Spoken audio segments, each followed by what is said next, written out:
আম্মা জান হযরত আয়েশা সিদ্দিকা রাদিয়াল্লাহু তাআলা আনহা তোমাকে আমাকে আমাদেরকে পরামর্শ দিচ্ছে, তোমরা কখনো তাহাজ্জুদের নামাজ ছাড়বা না, তোমরা কখনো তাহাজ্জুদের নামাজ ছাড়বা না।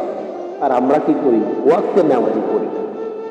আম্মা জান হযরত আয়েশা সিদ্দিকা রাদিয়াল্লাহু তাআলা আনহা আপনাকে আমাকে বলতেছেন, তোমরা কখনো তাহাজ্জুদের নামাজ ছাড়বা না, তোমরা যাকে ফলো করো, তোমরা যার অনুসারী ইমামুল আম্বিয়া রাসূল পাক সাল্লাল্লাহু তাআলা আলাইহি ওয়াসাল্লাম, উনি কখনো কিয়ামুল লাইল ত্যাগ করে নাই, রাত্রে তাহাজ্জুদের নামাজ ছাড়ে নাই।